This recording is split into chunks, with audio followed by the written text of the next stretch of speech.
Hi friends, welcome to our YouTube channel DM all in one. Friends, ఇంకా మన channel ఎవరైనా subscribe చేయకుండా చూస్తున్నట్లయితే ప్లీజ్ వెంటనే సబ్స్క్రైబ్ చేసుకోండి.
తదుపరి కార్యక్రమాన్ని నిర్వహించాల్సిందిగా సభాధ్యక్షుల వారితో సెలవు.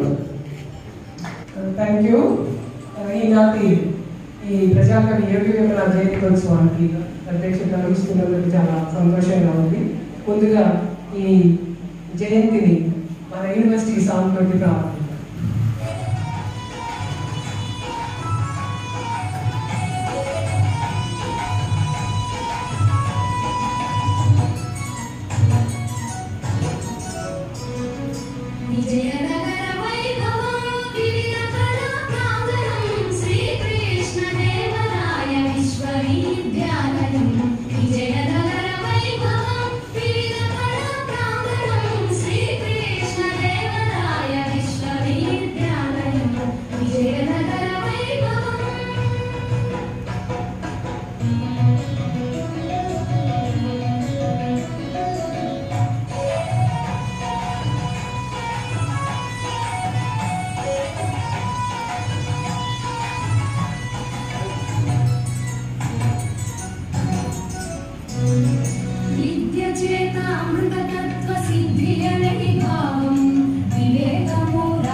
తిరుమలగిరి శ్రీనివాస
నిధుల్ని జ్యోతి ప్రజ్వల గావించాలని కోరుకుంటున్నాను.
జయంతి సందర్భంగా ఇక్కడికి విచ్చేసినటువంటి అతిథులకు మనందరికీ మరొకసారి స్వాగతం.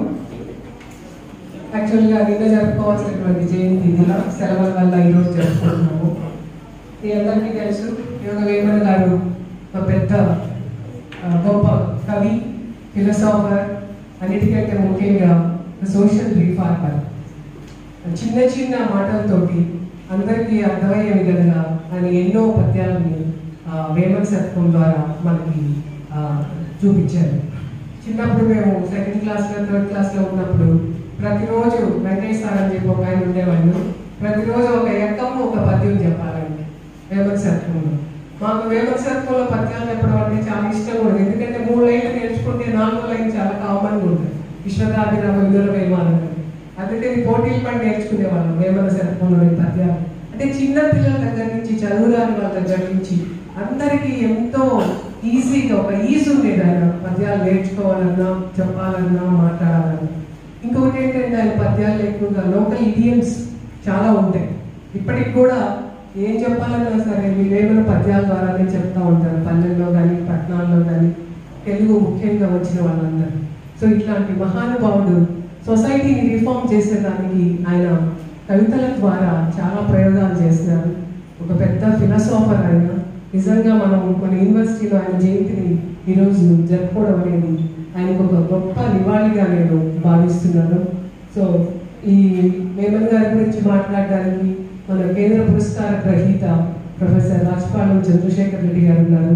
అందుకంటే ఎక్కువ నేను మాట్లాడలేను, మాట్లాడకూడదు కూడా. సో సభలోకి సభా కార్యక్రమాల్లోకి వెళ్దాం.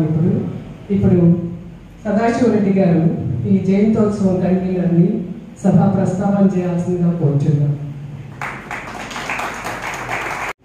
సభా సరస్వతికి నమస్కారం. వేదిక మీద ఉన్న పెద్దలు, సభలో ఆశీర్వదించినటువంటి పెద్దలు, ఎందరో మహానుభావులు అందరికీ పేరు పేరున వందనాలు. అందరికి కూడా ఈరోజు వేమన జయంతి శుభాకాంక్షలు. ఈ కార్యక్రమం జరుపుమని నాకు చెప్పినప్పుడు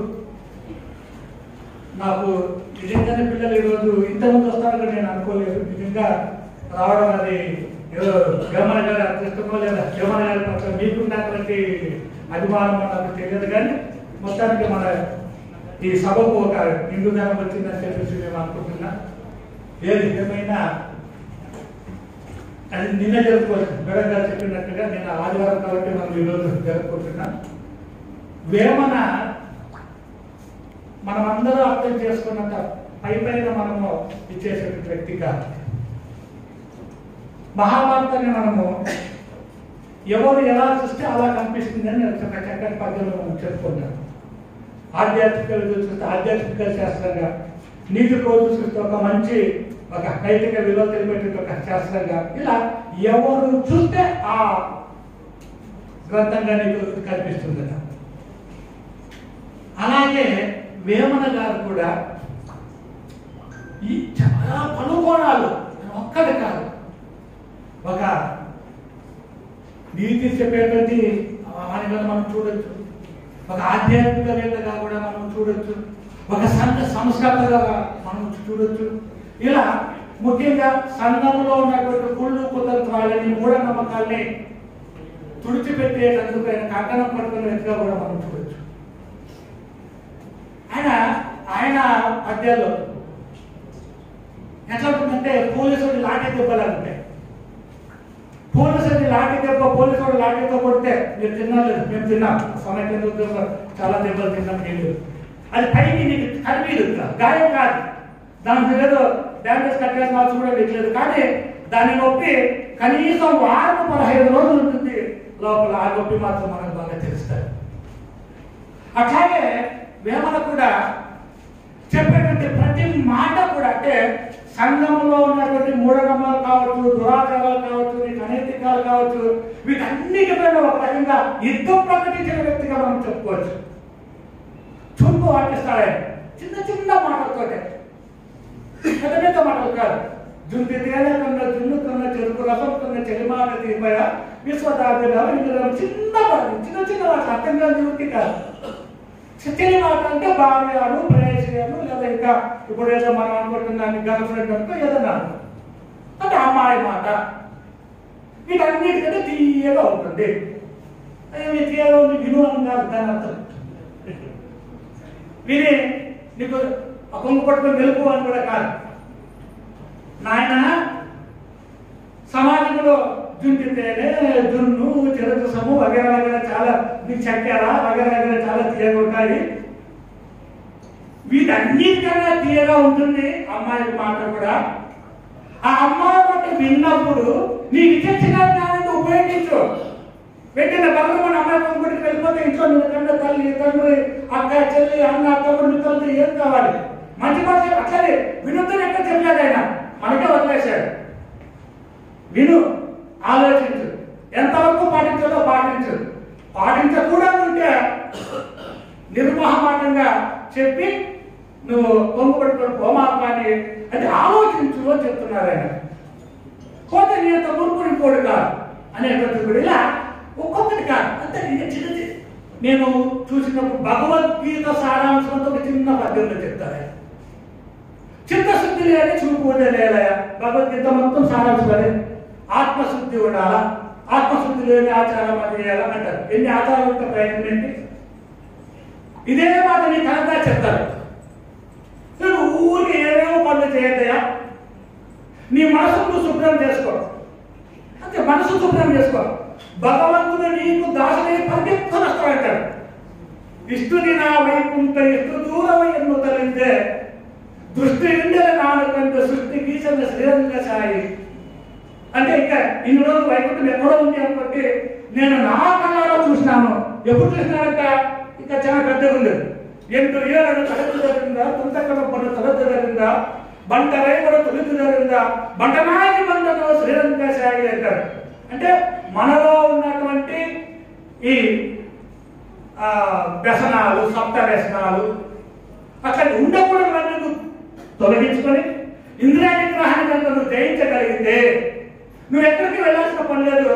ఆ భగవంతుడు నీకు దాసునై పరిగెత్తుకొని వస్తాడు అని చెప్తాడు. ఈయన చెప్పింది కూడా, ఈ కవిత చెప్పింది కూడా, నీ మనసును శుభ్రం చేసుకో, నిన్ను నువ్వు కల్మష రహితంగా ఉండేటట్లు చూసుకో, ఇంకేం అవసరం లేదని ఆయన అంత పెద్దగా చెప్పింది.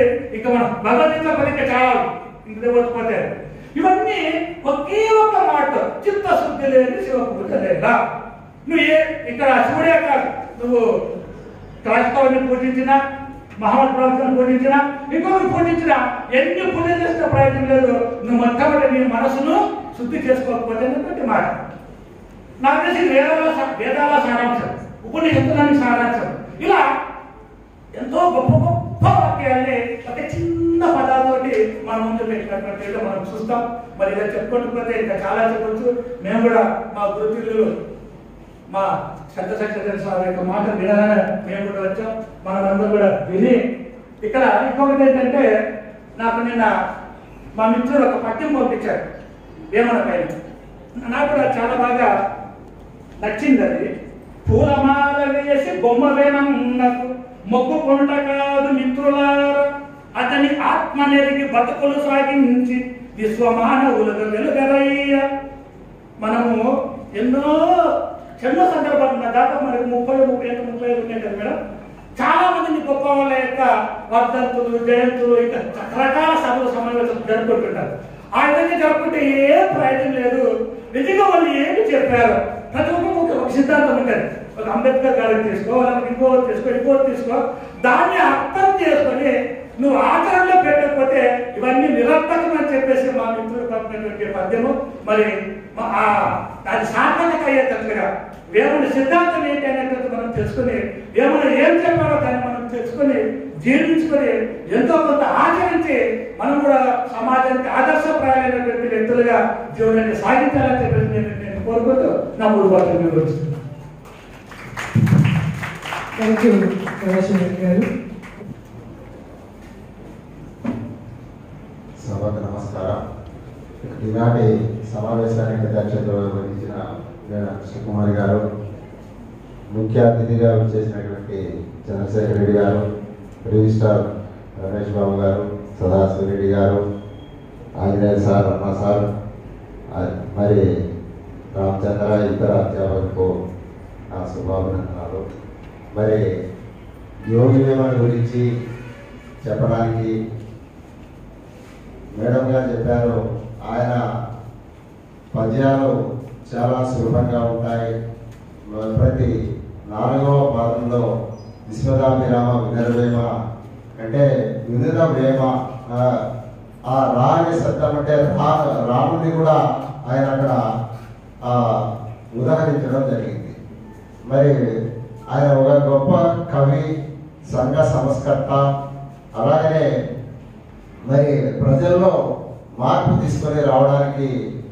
సాధారణమైన జీవితాన్ని గడుపుతూ గొప్ప యోగిగా మారినటువంటి ఆ మహనీయుని యొక్క జయంతిని జరుపుకోవడానికి మనం చాలా ఆనందంగా ఉన్నాం.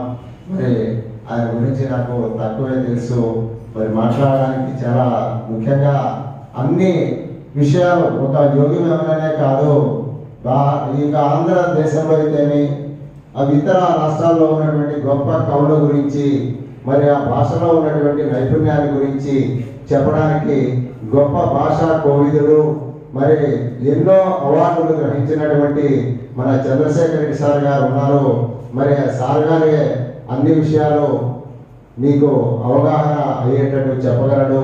సో చివరిగా మనమందరం కూడా యోగ వేమన మార్గంలో ప్రయాణించినట్లయితే సమాజంలో మరి శాంతియుతంగా సహజీవనం గడపడానికి ఆయన యొక్క ఉపన్యాసాలు ఎంతలో చక్కగా ఉపయోగపడతాయని భావిస్తూ, మరి విద్యార్థులు, మా కేవలం విద్యార్థులే కాదు, ప్రతి వ్యక్తి కూడా వేమన యొక్క జీవన మార్గాన్ని ఎంచుకున్నట్లయితే సమాజం మరి శాంతియుతంగా ఉంటుందని ప్రగాఢంగా నమ్ముతున్నాను.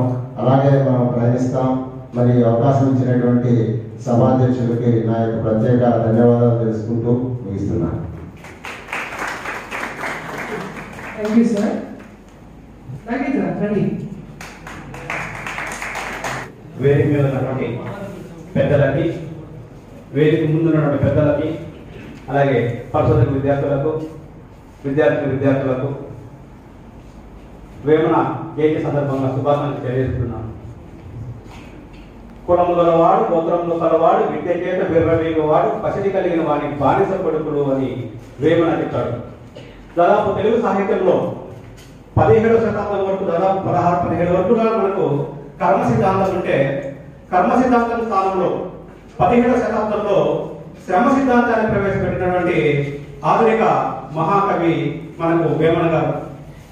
ముఖ్యంగా ఆయన ఒక యోగిగాను, ఒక భోగిగాను, ఒక త్యాగిగాను, ఒక తాత్వికుడుగాను, ఒక హేతువాదిగాను, ఒక నాస్తికుడుగాను, ఇట్లా అనేక రకాలుగా మనకు దర్శనమిస్తాడు యోగ వేమన గారు.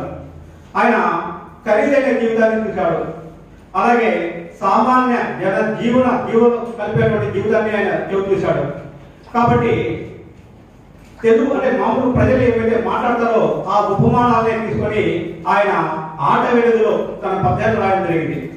మరి అలాంటి మహనీయుని వెలుగులోకి తీసిన ఘనత సిపి బ్రౌన్ దక్కుతుంది. చార్లెస్ క్లిఫ్ బ్రౌన్ గారు వేమన గారిని వెలుగులోకి తీసినటువంటి మహానుభావుడుగా మనం చెప్పుకోవచ్చు. అలాగే డాక్టర్ ఎన్ గోపి గారు లాంటి వారు వేమన మీద చాలా మంది పరిశోధనలు చేయడం జరిగింది. ముఖ్యంగా ఆర్థిక సిద్ధాంతాన్ని మనం కాల్మార్క్స్ సిద్ధాంతాలని చెప్తుంటాం, అంటే సమాజం ఏర్పడాలి అని. అలాంటి ఒక సిద్ధాంతాలను మనకు 17వ శతాబ్దంలోనే అందించినటువంటి మహా వ్యక్తి మనకు యోగి వేమన.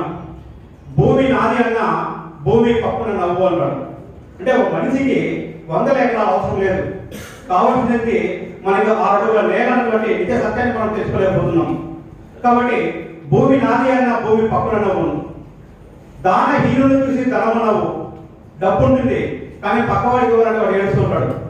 దాన హీనుని చూసి ధనము నవ్వు, కలగ వీటిని చూసి కాలు నవ్వు అన్నాడు.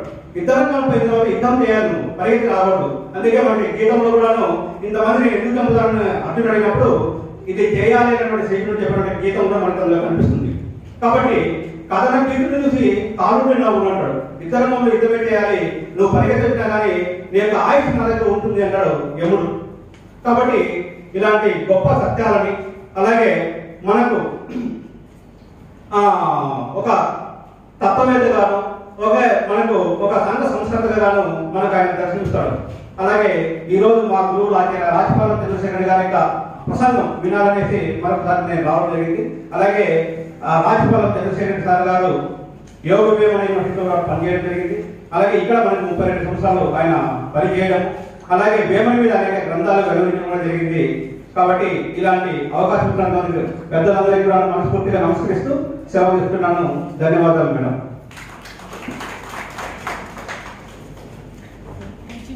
టీచింగ్ ఫ్యాకల్టీ నుంచి రమణ గారు, సభకు నమస్కారం. ఈనాటి కార్యక్రమానికి విచ్చేసినటువంటి వేదిక మీద ఉన్న పెద్దలకు, ముఖ్యంగా ముందున్నటువంటి విద్యార్థులకు పెద్దలకు నమస్కారాంజలి. వేమన్న ప్రజాకవి, జనకవి, జానపదులకే కాదు పండితులు కూడా మెప్పించినటువంటి మహాకవి. ముఖ్యంగా చూసినట్లయితే విశ్వకవి. ప్రతి ఒక్కరూ కూడా పల్లెని పట్టణం కాకుండా ఎక్కడైనా ఏ నోట విన్న ఆయన పద్యాలు ఆలిముచ్చారు. ఆయన గురించి చెప్పడం అంటే ప్రతి ఒక్కరికి తెలిసిన విషయమే. సాదాసీదా అత్యంత సామాన్యమైన పదాలు, ఒక అందమైన ఆట వెళ్తులతో ఆయన శ్రద్ధతో రచించినటువంటి పద్యాలు ప్రతి ఒక్కరికి మధ్య తాగినైనా ఉంటాడో ఉండడో గాని ఈ వేమన్న పద్యాలు తెలియనోడు ఉండడంటే అతిశయోక్తి కాదు. అలాగే వర్షంలో తడవలైనోడైనా ఉంటాడేమో కానీ వేమన్న పద్యం యొక్క రుచి చూడన్నాడు ఉండడంటే ఇది కూడా అతిశయోక్తి కాదు. ఆ విధంగా చెప్పుకుంటూ పోతే చాలా చాలా సింపుల్ గా ఉంటుంది.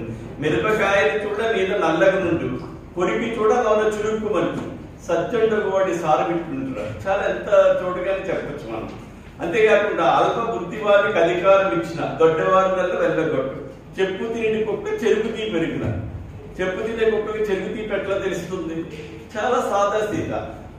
అంతేకాకుండా అనగననగలాగా మత్స్యంపగా తెనగవేమో తీయకుంటూ సాధనమైన పనులు సమకూరు ధరలో తింటూ ఉంటే వేప కూడా తీయగా అనిపిస్తుంది. సాధన చేస్తే అన్ని పనులు సమకూరుతాయి.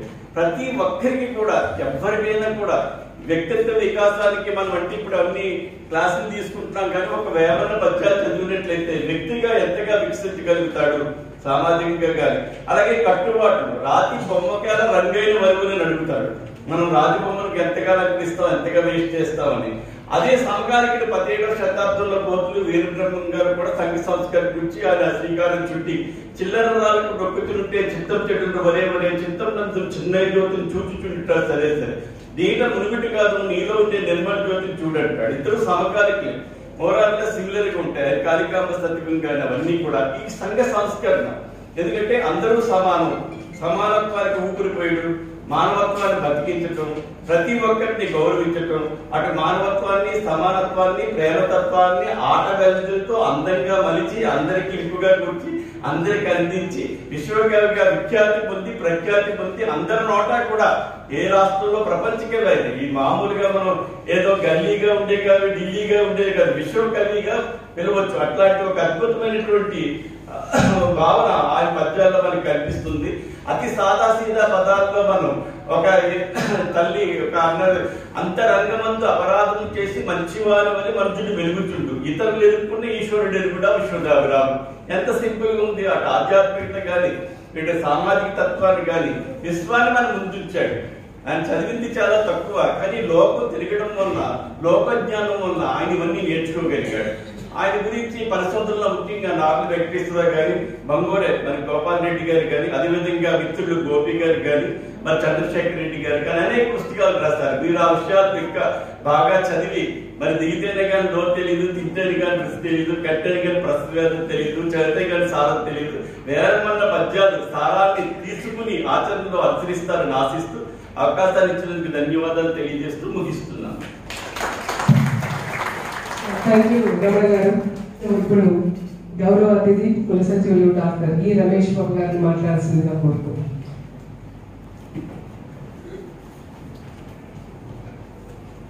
ప్రజాకవి యోగ విమాన జయంత్యుత్సవ కార్యక్రమానికి అధ్యక్షత వహించినటువంటి ప్రిన్సిపాల్ ప్రొఫెసర్ కృష్ణకుమారి గారికి, కీలక ఉపన్యాసం చేయడానికి చేసినటువంటి కేంద్ర సాహిత్య పురస్కార గ్రహీత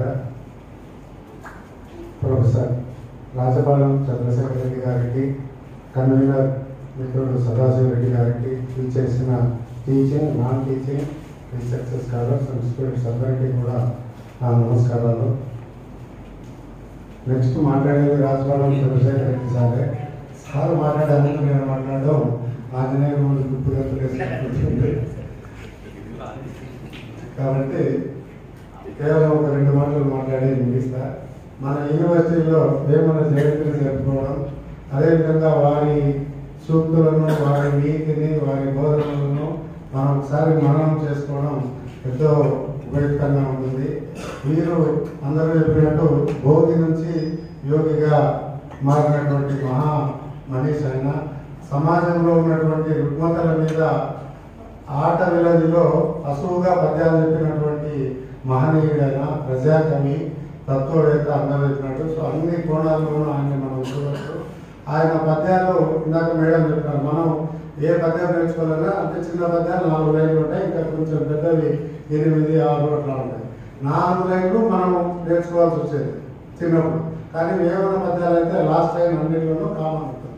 ఇంకా పైన ఉన్న 3 లైన్లను ఒకసారి పరిశీలిస్తే ఫస్ట్, సెకండ్ లైన్లో వారు చెప్పాల్సినటువంటి నీతి లేదా మనకేదైనా బోధన ఏదైతే వారు మనకు సందేశాన్ని ఇవ్వాలనుకుంటాడో అది మొదటి 2 లైన్లలో ఉంటుంది. 3వ లైన్లో అది అర్థమయ్యేందుకు ఒక పోలిక చెప్తాడు. ఇంకా లాస్ట్ది మామూలే కామన్ విశ్వరాఘరావు. ఫర్ ఎగ్జాంపుల్, ఉప్పు కర్పూరం ఒక్క పోలిక నుండు చూడ చూడ రుచుల జారవేరు. ఉప్పు కర్పూరం ఒకే రకంగా ఉంటాయి, దాని రుచి వేరుగా ఉంటుంది. సో పురుషుడంతా పుణ్య పురుషులు వేరే విశ్వరాఘరావు. మీరు ఈ విధంగా వారి పద్యాలు ఏమి చూసినా మొదటి 2 లైన్లో సందేశము, అది సాధారణ ప్రజాబాహుల్యానికి చదవడానికి రానటువంటి నిరక్షరాస్యులకు కూడా అర్థమయ్యే విధంగా ఒక పోలిక, అతి సాధారణమైనటువంటి తెలుగు పదాలను ఉపయోగించి ఆడపిల్లదిలో వేల కొద్ది పద్యాలను రచించినటువంటి మహనీయుడు. ఈ పద్యాలన్నింటినీ కూడా సిపి బ్రౌన్ గారు వాటిని గ్రంథస్థం చేయడం జరిగింది. అంతేకాకుండా ఐక్యరాజ్య సమితి వారి ఆధ్వర్యంలో యునెస్కో వారు ప్రపంచంలోని ప్రముఖమైనటువంటి భాషా కవుల్లో ఒకరిగా యోగి వేమన గారిని గుర్తించి వీరి రచనలన్నింటినీ కూడా వివిధ ప్రపంచ భాషల్లోకి అనువదించడం కూడా జరిగిందంటే సార్ చెప్పినట్టు వారు ప్రజాకవి కాదు, విశ్వకవి. కాబట్టి ఇంతటితో నాకు ఈ అవకాశం ఇచ్చినటువంటి నిర్వాహకులకు కృతజ్ఞతలు తెలియజేస్తూ ముగిస్తున్నాను. థ్యాంక్ యూ రమేష్ బాబు గారు. ఇప్పుడు మనం ఇక్కడ మీటింగ్కి వచ్చారంటే ఒకటి వేమన గారు అనుమానంతో వచ్చారు, ఇంకొకటి మన రాజపాలెం చంద్రశేఖర్ రెడ్డి గారు ఉపన్యాసం వినడానికి వచ్చారని నేను ఖచ్చితంగా చెప్పగలను సార్. నిజంగా మేము ఎంతో చాలా వెయిట్ చేస్తున్నాం మీ మాట వినేదానికి. మన యూనివర్సిటీకి దగ్గర దగ్గర 32 సంవత్సరాలు తెలుగు డిపార్ట్మెంట్కి, యూనివర్సిటీకి సేవలు అందించినటువంటి కేంద్ర సాహిత్య అకాడమీ పురస్కార గ్రహీత ప్రొఫెసర్ రాజపాలెం చంద్రశేఖర్ రెడ్డి గారిని మనస్ఫూర్తిగా ఆయన ఉపన్యాసాన్ని ఇవ్వాల్సిందిగా కోరుకుంటున్నాను. ముందుగా సారు కీలకోపన్యాసానికి ముందుగా ఆయన గురించి పరిచయ వ్యక్తులను ఇవ్వాల్సిందిగా కోరుకుంటున్నాను. ఆచార్య రాజపాలెం చంద్రశేఖర్ రెడ్డి గారు ఇక్కడే దాదాపు 38 సంవత్సరాల పాటు వారు సేవలు అందించారు ఇక్కడ. అలాగే ఈ విశ్వవిద్యాలయంలోనే తెలుగు శాఖలో పాఠ్య ప్రణాళిక సంఘం అధ్యక్షులుగా, జాతీయ సేవా పథకం ప్రోగ్రామ్ ఆఫీసర్గా, కోఆర్డినేటర్గా, డీన్గా, అట్లాగే అకాడమిక్ సెనేట్ సభ్యులుగా ఇలా చాలా వాళ్ళు పనిచేశారు. అలాగే యోగి వేమన విశ్వవిద్యాలయం తెలుగు శాఖలో కూడా వారు పనిచేశారు. అట్లాగే కేంద్ర ప్రభుత్వ బాధ్యతలు కూడా చాలా వారు నేషనల్ బుక్ ట్రస్ట్ కొత్తపల్లి సభ్యులుగా, తెలుగు సలహా మండలి కేంద్ర సాహిత్య అకాడమీ సభ్యులుగా, జనరల్ యూనివర్సిటీ కేంద్ర సాహిత్య అకాడమీ సభ్యులుగా ఇలా అనేక రకాలైనటువంటి పదవులను వారు సమర్థవంతంగా వారు నిర్వహించారు. అట్లాగే ఆంధ్రప్రదేశ్ రాష్ట్ర ప్రభుత్వానికి సంబంధించినటువంటి అనేక రకమైనటువంటి విద్యాలుగా వారు ముఖ్యంగా ఆంధ్రప్రదేశ్ అధికార భాషా సంఘం సభ్యులుగా, అట్లాగే ఇంటర్ తెలుగు పాఠ్య ప్రణాళిక నిర్మాణ కమిటీ సభ్యులుగా, ఇట్లాగా చాలా వాటిలో వారు సభ్యులుగా ఉన్నారు. ఇక ఇలా చెప్పుకుంటే పోతే మరి సుమారుగా ఈ సాహితీ సామాజిక సంస్థల బాధ్యతలు సుమారుగా 12 ఉన్నాయి. 12 సంఘాల్లో వారు అనేక రకాలైనటువంటి పాత్రలు వారు పోషించారు. అట్లాగే వారికి వచ్చినటువంటి పురస్కారాలు కూడా సుమారుగా 20 పురస్కారాలు వారికి వచ్చాయి. వాటిలో ముఖ్యంగా ఆంధ్రప్రదేశ్ ప్రభుత్వం ఇచ్చినటువంటివి, ఇంకా తెలుగు విశ్వవిద్యాలయం ఇచ్చినటువంటివి, విశాలాంధ్ర విజ్ఞాన సమితి వచ్చినటువంటి పురస్కారాలు, ఇట్లాగా సుమారుగా మొత్తం 20 పురస్కారాలు వారికి లభించాయి. వారి పుస్తకాలు సుమారుగా 36 పుస్తకాలు వారు రాయడం జరిగింది. అట్లాగే ఇంకా కొన్ని అనువాద రచనలు కూడా ఉన్నాయి. మొత్తం అట్లాగే వారు సంపాదకత్వం వహించినటువంటి పుస్తకాలు 35 ఉన్నాయి. దీని కవిత సంపుటాలు 4 ఉన్నాయి. మొత్తం ఇవన్నీ కూడా కలిసి మొత్తము 86 పుస్తకాలు ఉన్నాయి. గట్టిగా 86 పుస్తకాలు అంటే మనం వాటి పేర్లు కూడా సరిగా మనం దీన్ని గుర్తుపెట్టుకోలేము. మరి అలాంటిది 85 పుస్తకాలు వాళ్ళు రాయడం. మరి ముఖ్యంగా వేమన గారి గురించి సత్యమార్గం మీరు ఎంతో చెప్తున్నారు. వేమన గారి పైన కూడా మరి 89 పుస్తకాలు వాళ్ళు ప్రచురించడం. మరి అలాంటి వారు ఈరోజు ఇక్కడికి రావడం అందరూ అదృష్టంగా భావిస్తూ వారి కీలకోపన్యాసాన్ని మాకు అందివలసిందిగా సవినయంగా మనవి చేసుకుంటాం.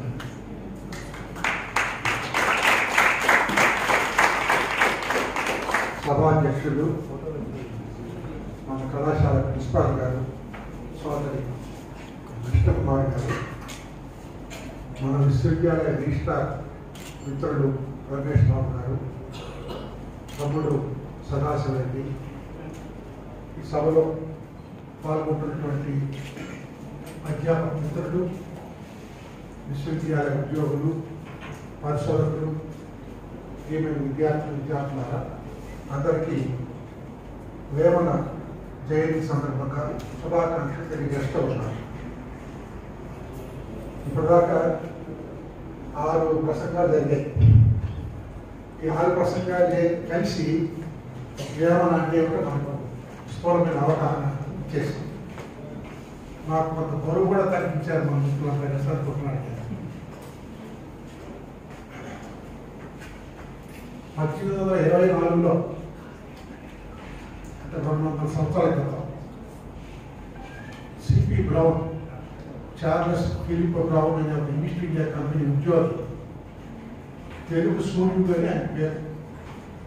ఆయన వేమన పద్యాలని మొట్టమొదటి సంపాదించారు. 200 సంవత్సరాలు అయింది. అంతకుముందు ఒక 100 సంవత్సరాల క్రితం వేమన ఉన్నాడు.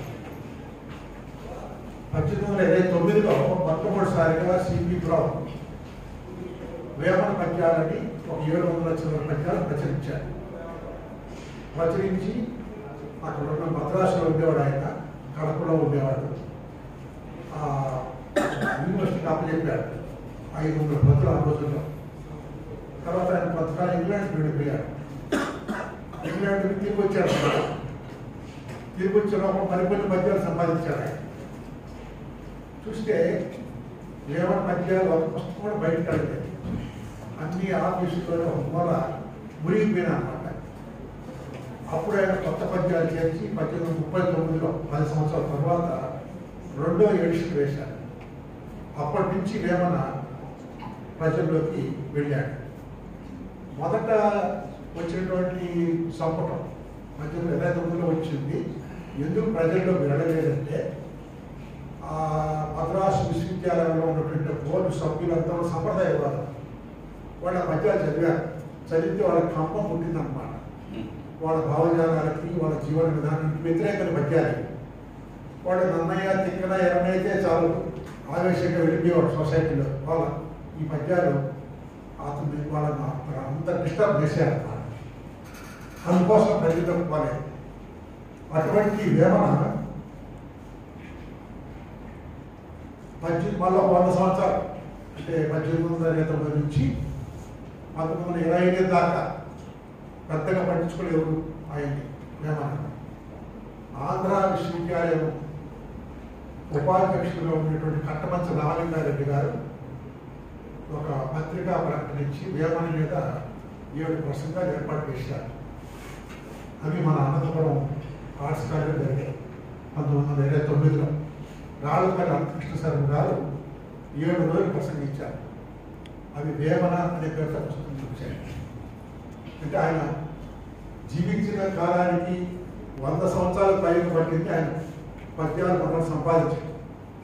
ఆ పద్యాలు మనకు అందుబాటులో వచ్చిన తర్వాత ఆయన గౌరవించడానికి మరో 100 సంవత్సరాలు పట్టింది. ఆ తరువాత ఎప్పుడో 1929-25లోనే మనం యూనివర్సిటీలో పరిశోధన మొదలైంది.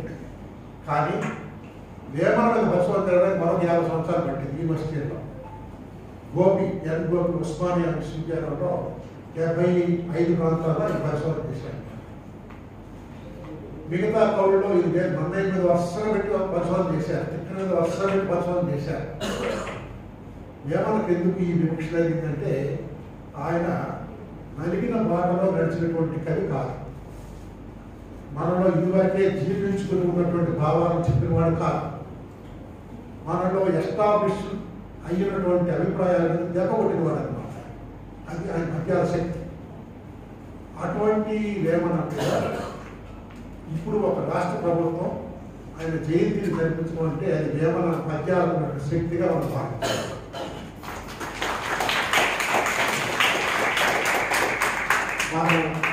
మనం ఒక రాజకవి పేరు పెట్టుకున్నాం, శ్రీకృష్ణదేవరాయ పేరు పెట్టుకున్నాం. అక్కడ కడపలో కవిరాజు ఆయన యోగి యొక్క పేరు అక్కడికి వచ్చిందన్నమాట.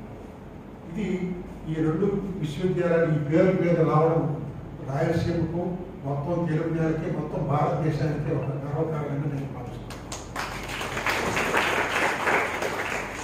సిపి బ్రౌన్ కనుగొనడానికన్నా ముందుగానే ఫాదర్ లెగాక్ అని ఒక ఆయన ఉండేవాడు. అతను ఒక క్రిస్టియన్ ఫాదర్ అన్నమాట. మన ప్రాంతంలో తిరుగుతుండేవాడు. ఆయన హిందువులాగా వేషం వేసుకొని ఆయన ఏదో ఆయన భావన ప్రచారం చేసుకుని ఆయన దొరికే మొట్టమొదటి వేమన పద్యాలు ఒక 300 పద్యాలు సేకరించి ప్యారిస్ పంపించాడు. వాడు సిపి బ్రౌన్ వేమన కనుగొనడం కన్నా ముందుగానే ఫాదర్ లెగాక్ అనేటువంటి ఆయన ప్యారిస్కి వేమన పద్యాలు పంపించాడు. అవి అక్కడ ప్యారిస్లో ఉన్నాయి. వాటిని ఎండగోపి సంపాదించి ప్యారిస్ ప్రతి అనే పేరుతో కూడా ప్రచురించాడు అన్నమాట. కాబట్టి తెలుగు వాళ్ళు ఆయన్ని పెద్దగా పట్టించుకోకపోయినా ఆయన ఎలా దాటి వెళ్ళిపోయాడు, ప్రపంచ కవి వెళ్ళిపోయాడు. తమిళనాడులో మనం పెళ్ళిళ్ళకి డబ్బులు చదివిస్తాం. 1000 రూపాయలు, 2000 రూపాయలు, 10 రూపాయలు, 100 చదివిస్తాం. తమిళనాడులో వేమన పద్యాలు ఇస్తారు కానుకగా, చెడు కానుక. దక్షిణ భారతదేశంలో నేను ఎన్ఎస్ఎస్ క్యాంపులో ఉన్నప్పుడు ఎన్నికలు వెళ్ళాను. చిలకల దోణ కూర్చుంటాను. అక్కడ మాకు విద్యార్థి తిరుపతి దాసిన ఒక అబ్బాయి పెళ్లి పోయాను. మధ్యాహ్నం నేను ఒకరోజు అనుకోకుండా ఒకరోజు ముందు వెళ్ళిపోయాను. ఈ రోజు పెళ్ళి వెళ్ళిపోయాను. అది మర్నాడు పెళ్ళి. మన ఇంట్లో కూర్చొని ఆ గ్రామీణులంతా కలిసి మాట్లాడుకుంటూ ఉన్నారు. ఇప్పుడు మన పిల్లలు సినిమా పాట పాడుకుంటారు, అంత్యప్రాసాలు జరుగుతాం. వాళ్ళు ఒకడు ఏమైనా మంచి ఒక బాధ చెప్తే ఇంకోటి ఇంకో బాధ చెప్తారు, మూడోవాడు కూడా బాధ చెప్తారు అన్నమాట. ఇట్లా చాలాసేపు వాళ్ళు చెప్పుకుంటూనే ఉన్నారు. ఇదంతా పై స్థాయిలో ఏమైనా వెళ్ళలేదు కానీ ప్రజల స్థాయిలో ఏమైనా వెళ్ళారు అనేది నాకు అర్థమవుతుందని నేను భావిస్తున్నాను. ఎందుకు ఇది ఉపోద్ఘాతం చెప్పానంటే ఉపమ కలిగిన శయ్యల నొప్పి యొక్క అంగిని భౌని కావ్యము గ్రాహ్యము కాదు. ఉపమ కలిగిన శయ్యల నొప్పి యొక్క అంగిని భౌని కావ్యము గ్రాహ్యము కాదు. పాయసంపైన సంస్కార తత్వమైన కాక దుష్టము హవ్యము గాయట్లు అని సరిగ్గా వేమన కాలంలోనే అప్పకవిని కవిడేవారు. అప్పకవియమని చంద్ర గ్రంథం మా ఎంఏ తెలుగు విద్యార్థులకి పదవీ గ్రంథం ఆయన చెప్పిన పద్యం. అంటే అక్షరానికి కూడా అంటరానిధనం అంటగట్టిన దేశం మనది. అక్షరానికి కూడా అంటరానిధనాన్ని అంటగట్టిన దేశం మనది. ఈ పద్యమే ఉదాహరణ అన్నమాట. ఆయన ఏమన్నాడంటే కవిత్వంలో మంచి మంచి అలంకారాలు ఉండొచ్చు, ఉపమానాలు ఉండొచ్చు, మంచి శైలి ఉండొచ్చు. కానీ అంగిరి భౌడు, అంగిరి అంటే పాదం, పాదం నుంచి పుట్టినవాడు అంటే శూద్రుడు. రెడ్లు, కమవాళ్ళు, హనియలు, బోయలు, మగలు వీళ్ళంతా శూద్రులు ఉంటారు. 87% మంది. ఈ అంగిరి భౌడు పాదాల నుంచి పుట్టిన వాళ్ళు మంచి మంచి ఉపమానాలతో మంచి పదజాలం వాడి కవిత్వం రాస్తే కూడా దాన్ని మనం కవిత్వం గుర్తించడానికి వీల్లేదు. ఆ పని 15% మంది చేస్తే కవిత్వం గుర్తించవచ్చు. ఎలా అంటే పాయసం బాగా రుచిగా చేశారు, కానీ ఆ పాయసం కాకి పుట్టింది. కాకి పుట్టిన పాయసాన్ని మనం దేవుడికి నైవేద్యం ఇస్తామా? అలాగే శూద్రుడు రాసిన కావ్యం కూడా స్వీకరించడానికి వీళ్ళంటారు. ఎప్పుడు 17వ శతాబ్దం ఈ రాచరిక వ్యవస్థ అంతా వచ్చి శిథిలమైపోయింది. సామ్రాజ్యాలు పోయాయి, ప్రాంతీయ రాజ్యాలు పోయాయి, ఊరు ఒక రాజ్యం అయింది, పాలేగాడు రాజ్యం వెళ్తున్నారు, నిరంతరం కొట్లాడుకుంటున్నారు. సామాజిక వ్యవస్థ శిథిమైపోయింది. కులాల పోరాటాలు, మతాల మారణకాండలు, మూఢనమ్మకాల విజృంభణ, అవినీతి, అక్రమాలు, స్వార్థపరులు, దొంగ పండితులు, దొంగ పూజారులు, ఇంత దుర్భరమైనటువంటి వ్యవస్థలో నుంచి, బురదలో నుంచి పుష్పం తోసుకొచ్చేట్టుగా వేమన పుట్టుకొచ్చారు. బహుశా వేమన, వీరబ్రహ్మము, క్షేమపుర వెనటికవి, ఏ గతి రచించేది సమకాలము వారు నచ్చలే కదా అన్నాడు ఆయన. ఎంత బాగా కవిత రాసినా కాంటెంపరీస్ మెచ్చుకోరు కదా అని బాగుంటాడు. బహుశా అపకవి గురించి అనుకుంటాడు ఆయన మాట. ఇలాంటి వాళ్ళు దృష్టిలో పెట్టుకుని అపకవి మాట అనుకుంటాడు. కాబట్టి కవిత్వంలో కూడా కులం మన భారతీయ సమాజంలో ఉన్నదంటే కులమే ఉంది నెంబర్ 1 అన్నమాట. తర్వాత ఇంకేమైనా ఉంటాయి. ఇటువంటి వ్యవస్థలో నుంచి ఈ వ్యవస్థను కొనసాగించాలని వర్ణించిన వాళ్ళు 40 మందిలో చాలా మంది ఉన్నారు. మన ప్రాచీన కవుల్ని మనం 2 రకాలు గుర్తించుకుంటే రాజాస్థాన కవులు, ఆస్థానేతర కవులు, మార్గ కవులు, దేశ కవులు, అనువాద కవులు, మౌలిక కవులు, ఇలా 2 భాగాలు విభజించుకోవచ్చు. నన్నయ్య, తిక్కన, ఎర్రన్న వీళ్ళందరూ కూడా రాజాస్థానాలు వచ్చినటువంటి కవులు. కార్యాలు రాజులకు నచ్చినట్టుగా, రాజులు కోరినట్టుగా రాసి వాళ్ళకి అంకితం చేసి వాళ్ళ చక్రహారాలు, కనకనక వస్తువాహనాలు అనుభవిస్తూ బతికినటువంటి వాడు. ఆస్థానాలకు వెలుపల ఉన్నవాడు పాల్గొని సోమనాథుడు, కాళపాక కవులు, చాలా మంది శత కవులు, వేమన, పోతులు, వీరబ్రహ్మ లాంటి వాడు. వీళ్ళు రాజులను లెక్క చేయలేడు. పోతం లాంటి వాడే ఆ పరిపాలన రాజులు నా కావ్యాన్ని అంకితం చేయనంటాడు.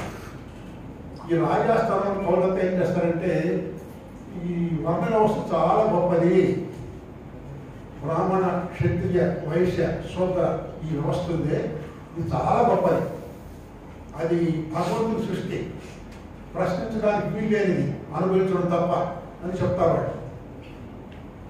వీళ్ళు ఈ పాల్గొ సోమన, తాళపాక కవులు, వేమన, వీరబ్రహ్మము ఆ వర్ణ వ్యవస్థ చాలా నిరంకుశమైనది, చాలా నికృష్టమైనది. మహానుభావుడు పూలే, అంబేద్కర్ వీళ్ళంతా కూడా ఆధునిక కాలంలో ఏ వ్యవస్థ తెచ్చి చెండాడారో వీళ్ళకి ముందు వేమన, వీరబ్రహ్మ ఆ పని చేశారు. వర్ణ వ్యవస్థను వ్యతిరేకించారు వాళ్ళు. ఇందాక నాగేంద్ర కూడా పని చెప్పారు. అలాగే ఆస్థాన కవులు ఏం చేస్తారంటే దేవుణ్ణి, రాజుని కీర్తిస్తారు, ప్రజల్ని భగవంతునికి, రాజుకి విధేయంగా మార్చడానికి వాళ్ళు కావ్యాలు రాశారు. వీళ్ళు ఈ ప్రజా కవులు, వేమన లాంటి వాళ్ళు భగవంతుడి గురించి రాయరు, రాజుల గురించి రాయరు, మనిషి గురించి రాశారు. మనిషి చరిత్ర నిర్మాత గుర్తించారు వాళ్ళు. ఇది స్పష్టమైనటువంటి తేడా అన్నమాట. మనం నన్నే చదువుకోవచ్చు, తిన్న చదువుకోవచ్చు, వాళ్ళు అంత గొప్పవాళ్ళు కావచ్చు, కానీ తేడా ఉంది వాళ్ళ మధ్య. ఎందుకని ఊరికి అట్లా ఎవరైనా ప్రజాకవి ఏమన్నా ఎవరైతే గురించి కాదే, ప్రజల గురించి రాశారు, ప్రజల గురించి బాధపడ్డాడు ఆయన. అయ్యో ప్రజలు ఇలా ఉన్నారా అని బాధపడ్డాడు, అందుకోసం ఆయన ప్రజాకవి రాశారు. కాబట్టి వేమన గురించి చదువుకోవడం అంటే ప్రజా కవి ఎలా ఉంటాడో తెలుసుకోవాలని మనం అర్థం చేసుకోవాలి. నాకైనా చెప్పారు, కర్మ సిద్ధాంతం చెప్పారు. ఈ రాజు ఆస్థానంలో ఉండే కవులు అంటే మనిషికి పూర్వజన్మ ఉంటుంది, ప్రస్తుత జన్మ ఉంటుంది, మరొక జన్మ వస్తుంది. పూర్వజన్మలో నువ్వు చేసుకున్న పాప పుణ్యాల ఫలితంగా ఇప్పుడు నువ్వు బ్రాహ్మణుడిగా, క్షత్రుడిగా, వైశ్యుడిగా, శూద్రుడిగా, దళితుడిగా, స్త్రీగా, పేదవాడుగా, గిరిజనుడిగా పుట్టారు. ఈ జన్మ ప్రశ్నించకుండా అనుభవిస్తే వచ్చే జన్మ నీకు ప్రమోషన్ వస్తుంది అని కర్మ సిద్ధాంతం చెప్తున్నమాట. కాబట్టి ఎవరు దేనిని ప్రశ్నించకుండా ఉండడానికి సృష్టించిన ఒక గొప్ప సిద్ధాంతం కర్మ సిద్ధాంతం. మనం ఎవరికైనా కర్మ సిద్ధాంతం నమ్మకుంటే నన్ను క్షమించండి. అయితే కర్మ సిద్ధాంతం మాత్రం ఇదే. దేనిని ఎవరు ప్రశ్నించకుండా ఉండడానికి ఆధిపత్యవాదులు సృష్టించిన సిద్ధాంతం, ప్రచారం చేసిన సిద్ధాంతం కావ్య సిద్ధాంతం. దానికి భిన్నంగా, దానికి వ్యతిరేకంగా శ్రమ సిద్ధాంతాన్ని ప్రచారం చేశాడు వేమన. మనం ఎందుకు ఇవాళ మాట్లాడుకోవాలంటే ఆయన కూడా కర్మ సిద్ధాంతం చెప్పేసిన అనుకోండి, మనం మాట్లాడుకున్న అవసరం లేదు. ఆయన చాలా మంది చెప్పారు. ఆయన మొదట భూమిలో ఉన్న పుట్టు భూసార మెల్లడు, తనువులో ఉన్న పుట్టు తత్వ మెల్ల, శ్రమములో ఉన్న పుట్టు సర్వభూతారముడు విశ్వదాభిరామ విలువ. భూమిలో నుంచే అంతా ఉత్పత్తి అవుతుంది. భూమికి మించి ఇతర ప్రాంగణాలలో ఏది ఉత్పత్తి కాదు. తనువులో ఉన్న పుట్టు తత్వం మీద నువ్వేదన్నా చెప్పు, అది మానవ శరీరం నుంచి వస్తుంది. శ్రమలో ఉన్న పుట్టు సర్వభూతారములు, నువ్వు చేసే ఆలోచనలన్నీ కూడా ఈ శరీరంలో నుంచి వస్తాయి, శ్రమలో నుంచి వస్తున్నాయి. మనకెప్పుడో 19వ శతాబ్దంలో మార్క్సిజం వచ్చి మానవ శ్రమతోనే సకల వస్తువులు ఉత్పత్తి అవుతున్నాయని ఇప్పుడు అంటారు మార్క్స్. వేమనకు మార్క్సిజం తెలియదు, కానీ ఆయన అన్ని శ్రమల నుంచి ఉత్పత్తి అవుతున్నాయి. మనం చెప్పే వేదాంతం, మనం చెప్పేటువంటి దేవుడు, పంటలు, బట్టలు, బుట్టలు అన్నీ కూడా మనకు మానవ శ్రమ నుంచి ఉత్పత్తి అవుతున్నాయి అని కర్మ సిద్ధాంతానికి భిన్నంగా ఆయన శ్రమ సిద్ధాంతాన్ని చెప్పారు. అందుకోసం మనం ఆయన్ని గౌరవించాలి. ఇదంతా ఎక్కడ జరిగింది? మన విశ్వవిద్యాలయ పరిసర ప్రాంతాల్లోనే 100 కిలోమీటర్ల దూరంలో. సరే వినుకొండలో పుట్టాడని, లేదంటే చిత్తూరులో పుట్టాడని, ఏదో ఎక్కడైనా పుట్టడం కానీ మాకు ఆయన ఇదంతా తిరిగాడు. కాబట్టి మనం ఇండియన్ మెటీరియలిజంకి, భారతీయ భౌతికవాదానికి గొప్ప కాంట్రిబ్యూషన్ వేమన ఇక్కడ వాళ్ళిద్దరు మన రాయలసీమ వాళ్ళే. బ్రహ్మం ఒక్కడే అన్నటువంటి అన్నమాచార్యుడు రాయలసీమ వాడే. ఒక బాలకు సోమనాథుని తెలంగాణ. ఆ రాయలసీమ నుంచి వర్ణ వ్యవస్థ చాలా గొప్పది అని వచ్చినటువంటి కావ్యాలు వచ్చాయి. వర్ణ వ్యవస్థ చాలా పనిమాలిందని చెప్పినటువంటి కవిత్వంతో మన రాయలసీమ నుంచి వచ్చింది. మన రాయలసీమ గడ్డ చాలా గొప్ప గడ్డ. మనం గర్వపడాలి రాయలసీమ న్యూడిలేవు కానీ మన నేల పనిమాలింది కాదు. 2 విరుద్ధ శక్తులు సృష్టించింది ఈ గడ్డ. ఆ సంఘర్షణ ప్రపంచవ్యాప్తంగా ఈ 2 శక్తులే సంఘర్షణ పడుతూ ఉన్నాయి. ధనవంతుడు, పేదవాడు, భావవాదము, భౌతికవాదం, పీడించేవాడు, పీడింపబడేవాడు. ఈ కవిత్వం ఈ 2 రిఫ్లెక్షన్స్ మన ప్రాంతం చూసి సాహిత్యంలో ఉన్నాయి. అందుకోసం మనం వేమన గురించి మాట్లాడుకోవాలి. ఆయన చదువుకున్నా, తిక్కలు చదువుకున్నా, శ్రీశ్రీ అన్నాడు ఆది కాలంలో తిక్కన, మధ్యయుగంలో వేమన, ఆధునికంలో గురజాడ మహాకవులు అన్నాడు. మాకు తెలుగువాడు చేసిన కవితలే ఉంటుంది, అన్నయ్య తిక్కన ఎవరు. కానీ శ్రీశ్రీ కవితలే వీళ్ళనమాట. ఎందుకు శ్రీశ్రీకి వేమన నచ్చాడంటే, అభ్యుదయ కవులు నిజానికి గురజాడ అప్పారావు, కందుకు వీరసింగపంతుడు, ఆధునిక సంఘ సంస్కరణ ఉద్యమానికి బ్రహ్మ సమాజము, మహాత్మా పూజ, అంబేద్కర్, వీళ్ళంతా సామాజిక విప్లవకారులు. వీళ్ళు నడిపినటువంటి సామాజిక విప్లవాలకి ప్రాచీన కాలంలోనే దేశీయ పునాది వేశారు వేమన గారు. ఇద్దరు కూడా రాజా రామ్మోహన్ లాంటి వాళ్ళు, మహాదేవ గోవింద నరడే లాంటి వాళ్ళు జరపబోయేటువంటి ఈ సంఘ సంస్కరణ ఉద్యమానికి, అదే కాలంలో మహాత్మా పూలే అంటే అంబేద్కర్ వాళ్ళు నడపోయేటువంటి ఈ సామాజిక విప్లవానికి కావాల్సినటువంటి పూర్వ రంగాన్ని ఏర్పాటు చేశాడు వేమన గారు. ఇద్దరు కూడా అది వాళ్ళ గొప్పతనం. అందుకోసం వాళ్ళు మనం గౌరవించాలి.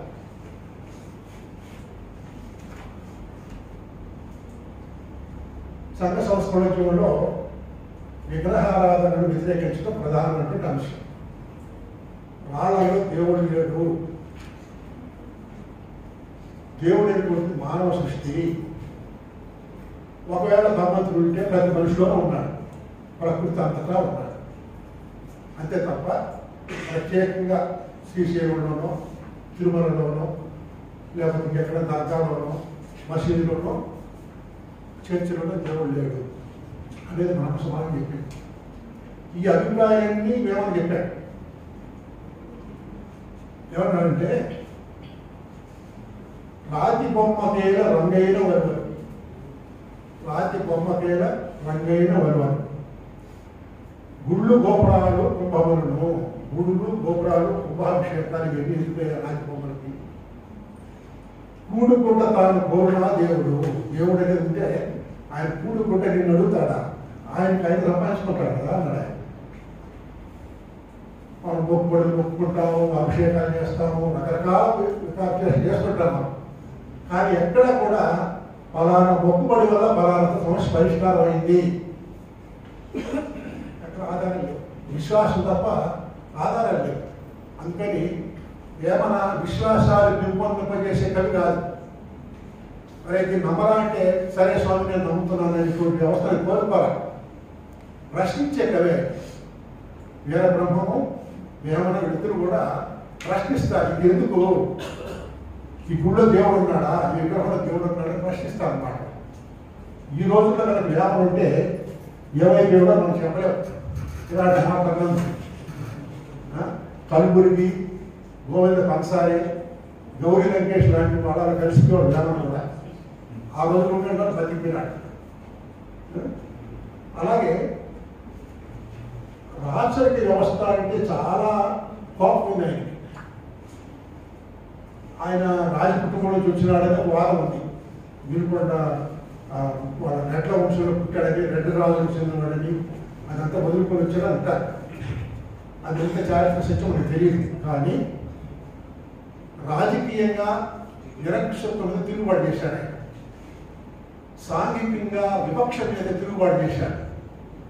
ఆర్థికంగా అవినీతి మీద తిరుగుబాటు చేశాడు. తార్కికంగా మౌఢ్యం మీద తిరుగుబాటు చేశాడు. ఈ 4 పనులు చేశాడు ఆయన.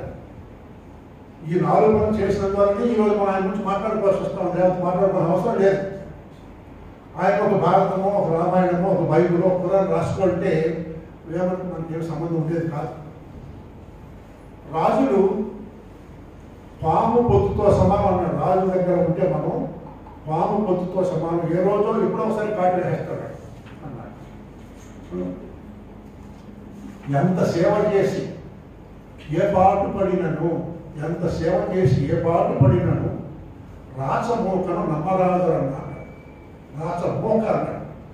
రాజును గుంపదన్నాడు. వాడు నమ్మకూడదు.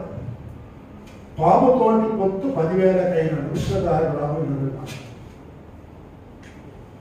ఇప్పుడు అంటే మన ఇంటికి సిబిఐ వచ్చేస్తారు. ఏమిటి వీళ్ళన్నా వచ్చేస్తారు.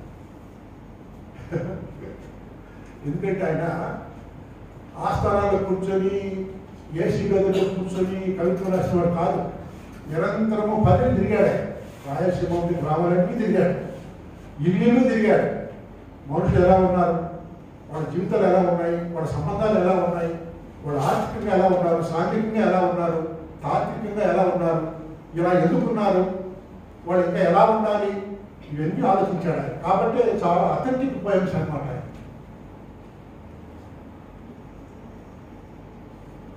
కుల వ్యవస్థ మీద ఈ రాజాస్థాన కవులు ఎవరైతే వర్ణ వ్యవస్థ చాలా గొప్ప విచారం చేశారో, చాతుర్వర్ణ్యం మయా సృష్టం అని మన భగవద్గీత చెప్తారు. ఏ పురాణం తీసుకున్నా సరే 4 వర్ణాలను భగవంతుడు సృష్టించాడు, మానుస్మృతితో సహా అన్నారు. మేము ఒప్పుకోలేదు. కులము హెచ్చు తక్కువ గొడవలు పనిలేదు. కులము హెచ్చు తక్కువ గొడవలు పనిలేదు. సానుజాతమయ్యే సకల కులం. హెచ్చు తక్కువ మాట ఎదురుగవచ్చు అన్నాడు. ఒక 6,000 నుంచి కులాలు భారతదేశంలో. పేరుకు 4 అయినా శూద్రుల్లో అనేక కులాలు ఉన్నాయి. వీటిల్లో మామూలుగైతే బ్రాహ్మణుడు పైమెట్టు, కింది మెట్టు క్షత్రియుడు, ఆ తర్వాత వైశ్యుడు, ఆ తర్వాత శూద్రుడు, ఆ తర్వాత దళితుడు. ఈ శూద్రుల్లో అనేక కులాలు. ప్రతి కులము పై కులాన్ని అందుకోవడానికి ప్రయత్నం చేస్తుంది, కింది కులాన్ని తోకేయడానికి ప్రయత్నం చేస్తుంది. ఇది ఒక విచ్ఛిన్నమైన సమాజం అన్నాడు అంబేద్కర్. ఈ విచ్ఛిన్నమైన సమాజాన్ని వేమన ఎదుర్కొన్నాడు. కులం హెచ్చు తక్కువ గొడవలని లేదు, శ్లోకం చదివేవాడు గొప్పవాడు, పదం పాడేవాడు తక్కువవాడు అనుకోవద్దు. నువ్వు చెప్పుడు గుట్టో వాడు శ్లోకం చదువుతాడు అన్నాడు.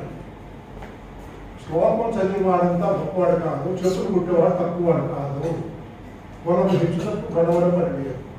సారుజాతమయ్యే సకల కలము ఒకేసారి అన్ని కులాలు డిస్ట్రిబ్యూషన్ ఆఫ్ లేబర్ శ్రమ విభజన చేసుకొని పుట్టే కులాలు.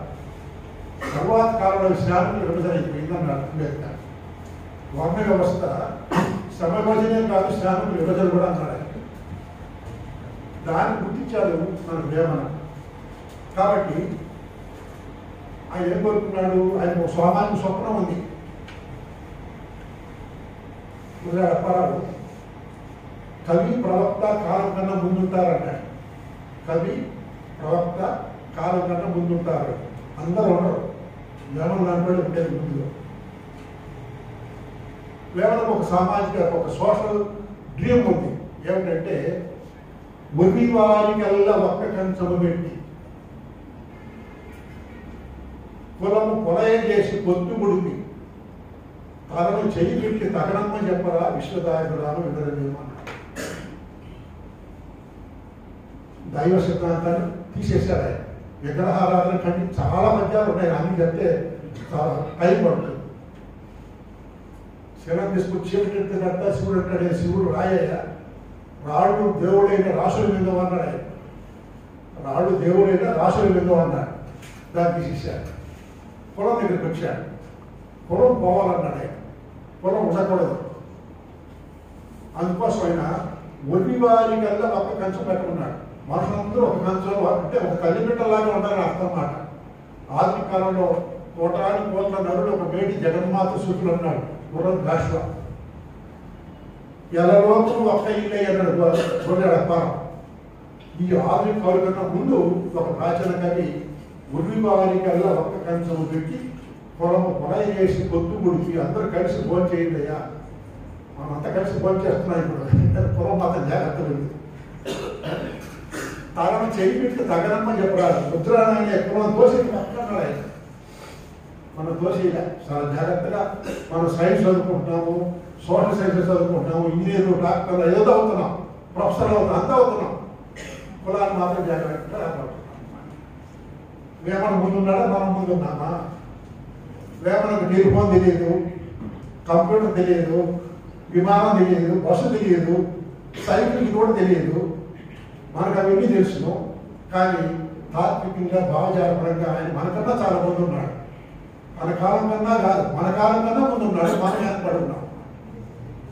అందుకోసం మనకు వేమన ఒక టార్చ్ లైట్గా ఉపయోగపడతాడు. అందుకోసం మనం మాట్లాడుతున్నాం.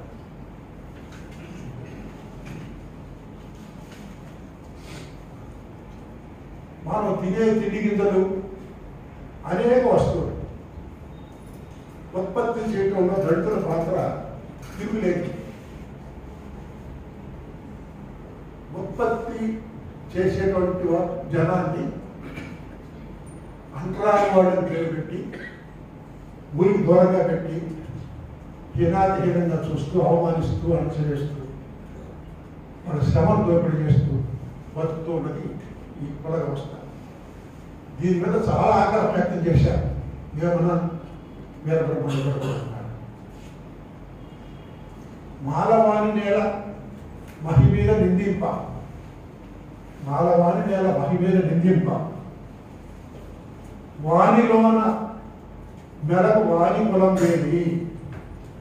మనిషి నన్ను నా పుట్టిన స్థలాన్ని చూసినందుకు మాలా నన్ను మాదిగా అంటారు. నా లోపల మాలోడు ఉన్నాడా? నీ లోపల మాది కూడా ఉన్నాడా? నీ లోపల బ్రాహ్మణుడు ఉన్నాడా? నీ లోపల క్షత్రియుడు ఉన్నాడా? ప్రశ్నించాడు. వాణిలోన మీద వాణి కులం వేది అన్నారు. ఎవరు చెప్తారు సమాధానం? ఎవరు చెప్పలేరు.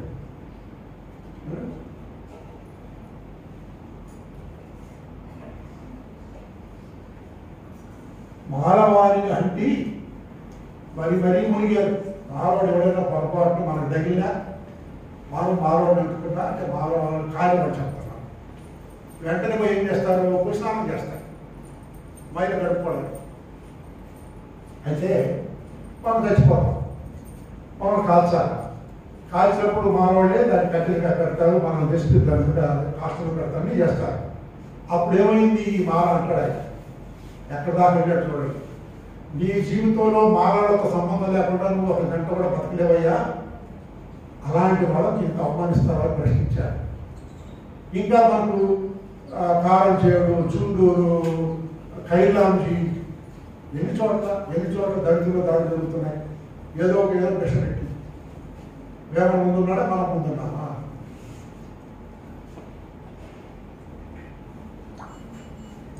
పెళ్ళి అయితే పట్టణంలో 12 గంటల అరుంధతి నక్షత్రం చూపిస్తారు, కనిపించిన నక్షత్రాన్ని చూపిస్తారు. అరుంధతి ఎవరయ్యారు? ఆయన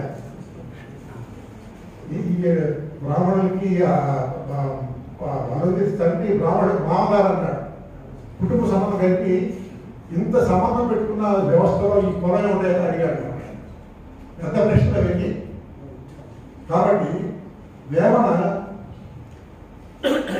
నువ్వు చదవడం అంటే మనం డిస్టర్బ్ చేసుకోవడమే. కలబడతాడే, పెరుగుతాడు, మెదడు చీర వేసి లాగుతాడు బయటకు అన్నమాట. గొప్ప హేతువాది. మనం రాముడి గురించి మన రిజిస్టార్ రెక్టార్ గారు కూడా విడుదల ఏమంటే రాముడు ఉన్నాడు అన్నాడు ఆయన. ఊహ చేశాడు అనుకోండి. ఇప్పుడు రాముడు ఏమనంటే ఎవరు భక్తుడు, కానీ వేమన అన్నాడు, నేను అంటలే. ఎవరు ఆయన? బంగారు లేని జింక లేదురా, ఉందో లేదో తెలుసుకోకుండా ఆడేదో ఒకటి కనిపిస్తుంది, దాన్ని చూసుకొని బాధ్యత వేసి వెళ్ళిపోయినామయ్యా, తెలివి లేని వాడు రాముడు ఎట్లా అన్నాడు. ఏమయ్యేవాడు ఈరోజు ఆయన? బంగారు జింక ఉంటుందా ఎక్కడైనా? అదేదో మాయగా ఉంది అనుకోకుండా అది కనిపించుకొని నాకు అది కావాల్సి అదే అడిగింది, పరిగెత్తుకుని వెళ్ళినాడు ఆయన. భార్యకి పట్ల ఆయన అభిమానాన్ని మనం గౌరవిద్దాం. అటువంటి ఏదో మోసం అని వచ్చేస్తారు అది అనాలి కదా, అంట పరిగెత్తుకుని వెళ్ళినాడు. ఎట్లా దేవుడు అవుతాడు ఆయన ప్రశ్నించాడు. కాకులు ఉన్నాయి, కాకుల్ని మనం వాటి శబ్దాన్ని మనం నడిచాం. కాకి వాళ్ళు ఏంటంటే కాకి వాళ్ళు 5 పిల్లకాయలు మాట్లాడుకుంటుంటా అంటారు. అది మనం తల తగిలితే స్నానం చేస్తాం, ఇంట్లో రానివ్వం.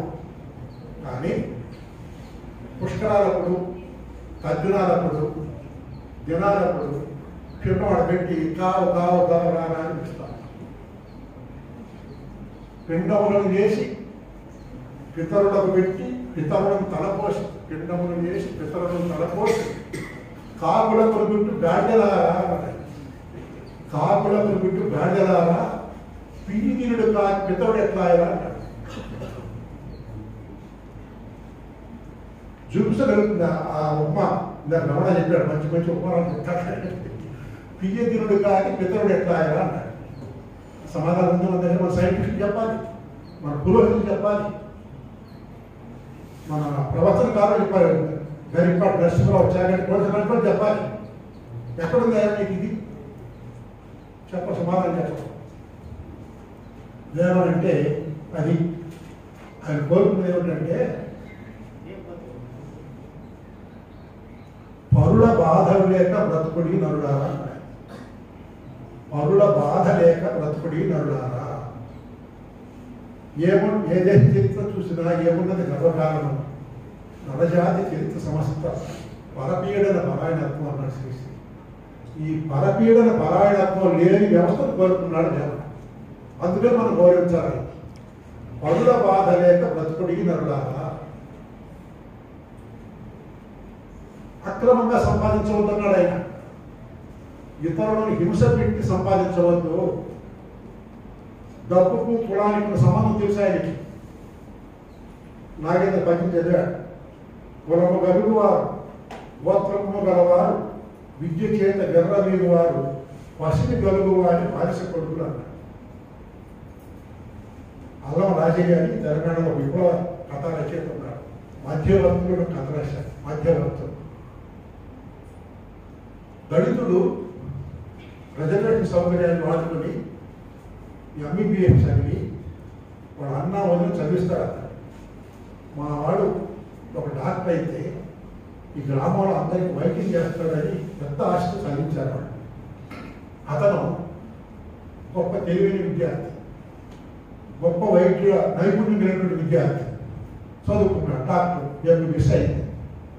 సంపన్నులు అతన్ని సిటీ తీసుకుని పెద్ద బిల్డింగ్ అయితే వాళ్ళ దగ్గర పెట్టుకుంటారు. వాళ్ళకి అందుబాటులో ఉంటాడు ఆయన. సామాన్యులకు తన అన్నకు వదిలి కూడా అందుబాటులో ఉంటాడు. కాబట్టి ఈ మెకాలే విద్యా విధానం ఏం చేస్తుందంటే మధ్యవర్తులు తయారు చేస్తుందని అంటాడు ఆయన. ఇలాంటి మాటే వేమనన్నది. వసతి కలుగు అని మానసికుడు. నేను చాలా ఉన్నత కులస్తుడిని, మా వంశం చాలా గొప్పది, మా గోత్రం చాలా గొప్పది, నేను ఎంఏ పిహెచ్డి, నేను ఎంటెక్, నేను ఎండి అనేటువంటి విద్య చేత విర్రవీగు వారంతా మన చేసే పని ఏమిటంటే సంపన్నులకు ఊడికం చేయటమే అన్నాడు. ఎంత ముందున్నాడు చూడండి వేమన. మార్క్సిస్టులు వచ్చి ఈ మెకాలే విద్యను నిరసించేది 20వ శతాబ్దం సగంలో, 17వ శతాబ్దంలో వేమని మాట అన్నాడు. అది ఆయన ముందు చూపు అన్నమాట. అందుకోసం మనం ఆయన చాలా వెనకబడి ఉన్నాం. ఇంకొకటి అందమైన మాట అన్నాడు ఆయన. అది కూడా మార్క్సిజం రాకముందే ఏమన్నాడు?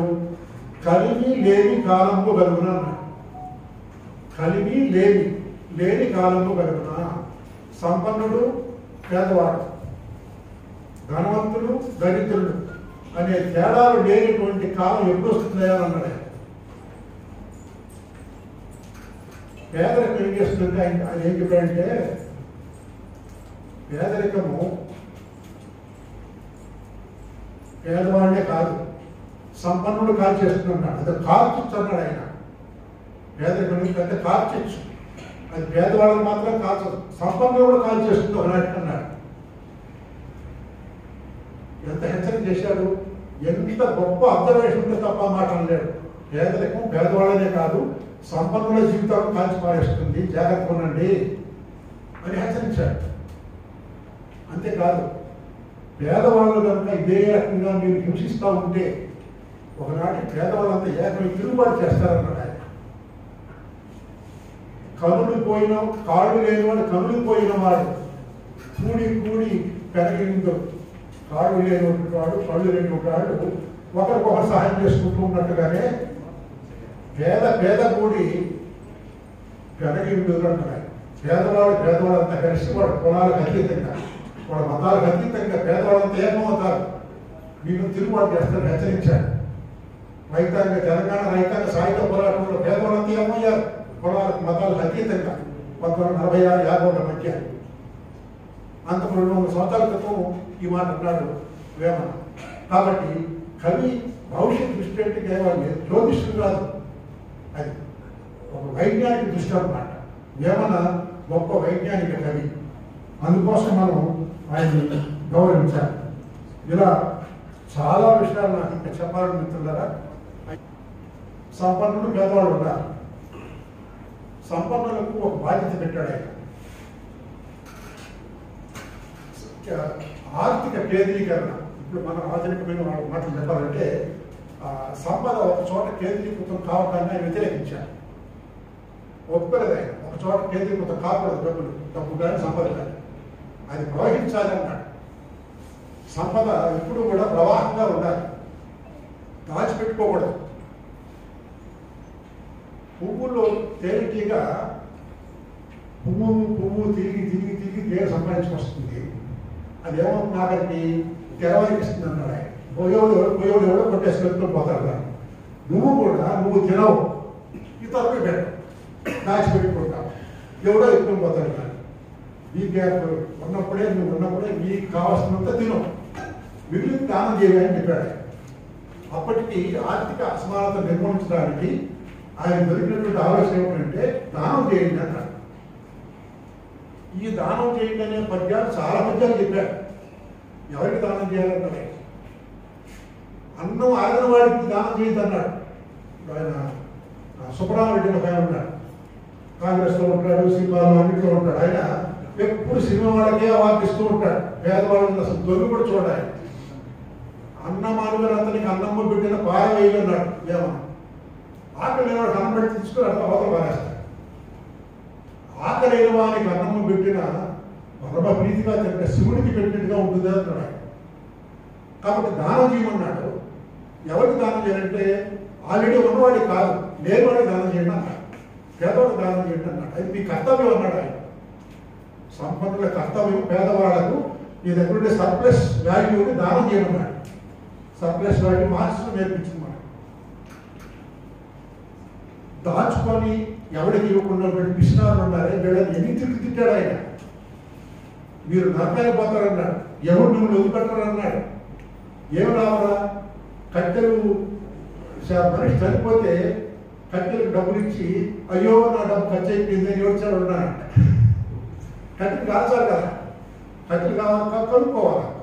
కొనుక్కున్న తర్వాత ఏడుస్తున్నాడు, నాకు ఖర్చు అయిపోయింది కట్టెలు డబ్బులండి. ఇలాగా ఈ పిసినారుని చాలా భయంకరంగా తిట్టాడు ఆయన. కుటుంబాన్ని గొప్ప కుటుంబం కోరుకున్నాడు ఆయన. కుటుంబ జీవితంలో ఆనాటికే బహుశా చాలా కలతలు ఉన్నాయి. భార్య భర్తల మధ్య, పిల్లలకి తల్లిదండ్రుల మధ్య ఒక శాంతియుతమైనటువంటి కుటుంబ జీవితాన్ని కోరుకున్నాడు వేమన. భర్త భార్యకు, భార్య భర్తకి విశ్వసనీయంగా ఉండాలి, విధేయంగా ఉండాలి అని చెప్పాడు. భర్త పేదవాడిని భార్య తక్కువ చూడకూడదు.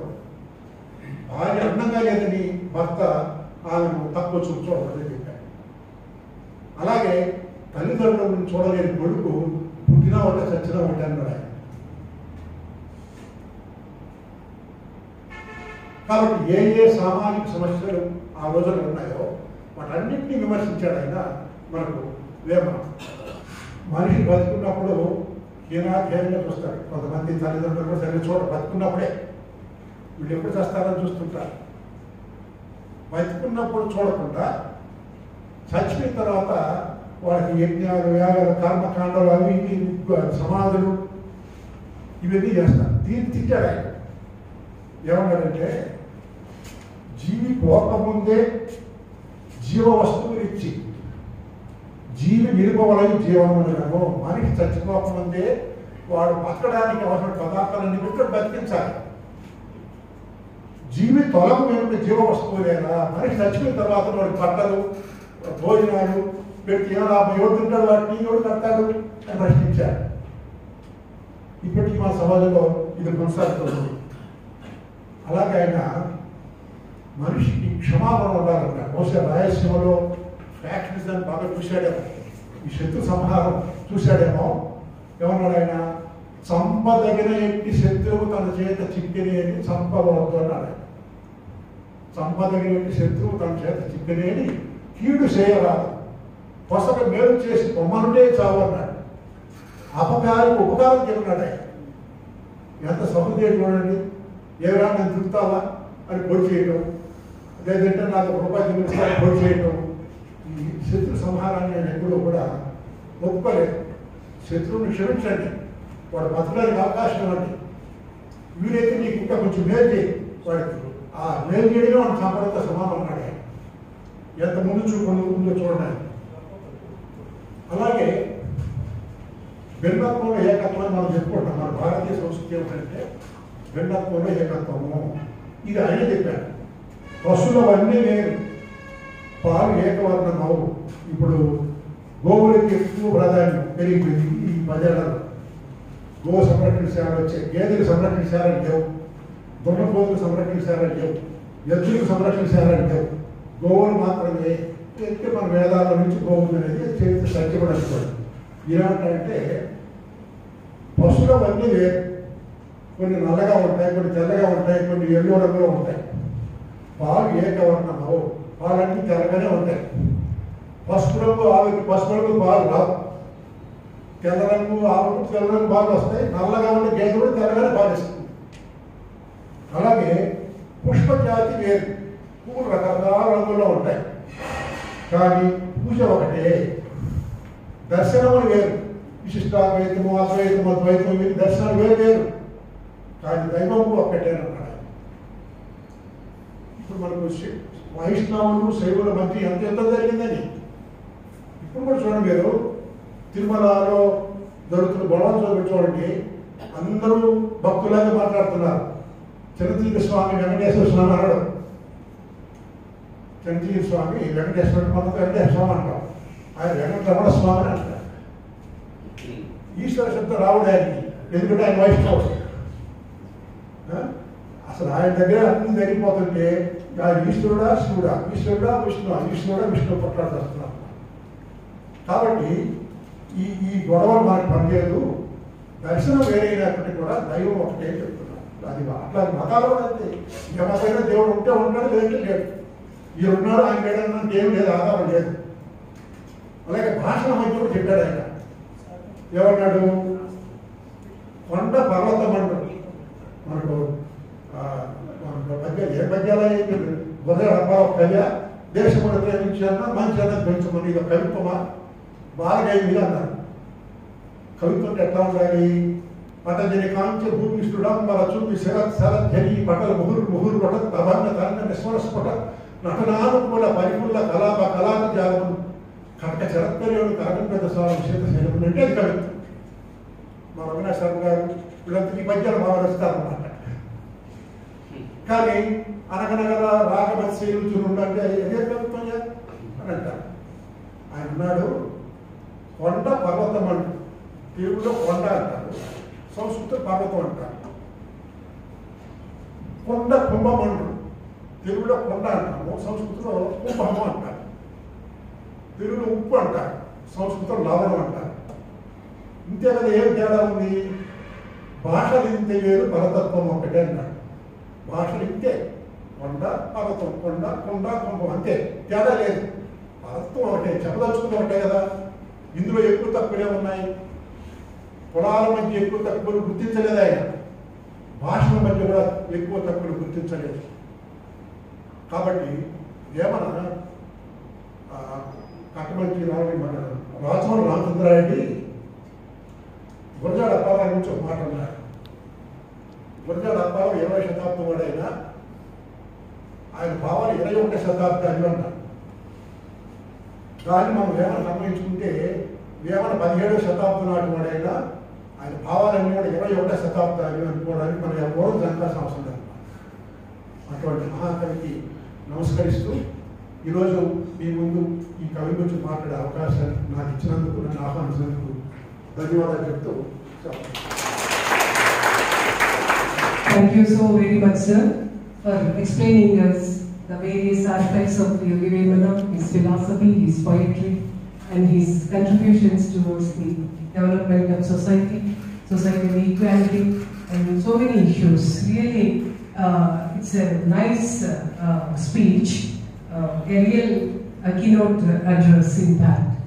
Thank you so very much on behalf of the entire university, sir, for spending your valuable time and for enlightening us on Yogi Vemana. సార్ని నేను సార్ ఇలా యోగి వేమన జయంతి ఉంది సార్, మీరు రండి దీనికి పిలిచినప్పుడు అదే నేను నిద్రపోయే టైం కదమ్మా అన్నాడు. సార్ మీరు నిద్రపోకుండా వస్తే మేము చాలా నిద్రపోతున్నాము, మమ్మల్ని నిద్ర ఉండి నెలకొక అవకాశం సార్ అన్నట్టు నిజంగా వారు ఒప్పుకొని సార్ ఇంట్లో కూడా ఎక్కడ పంపించు సదాశివగా నేనేదో రిటైర్ అయినటువంటి ప్రొఫెసర్ల సమావేశం చెప్పి రావాలా. నిజంగా అంటే మనకేదో అందించాలి, ఏదో నాకున్న జ్ఞానాన్ని 10 మందికి పంచాలి, వాళ్ళు కూడా కొంత మానవత్వాన్ని నైతికతను పెంచాలి, మంచి మన సమాజాన్ని సమాజాన్ని మంచిని పంచాలనే ఉద్దేశంతో మీరు ఎంతో నిజంగా రిస్క్ తీసుకుని ఇక్కడికి వచ్చారు సార్. నిజంగా మీకు మా ఎస్కే వచ్చిన తరఫున ప్రత్యేక ధన్యవాదాలు. మీకు leading committee honor our Rajapalam Chandrasekhar Reddy garu. Krishnarao గారు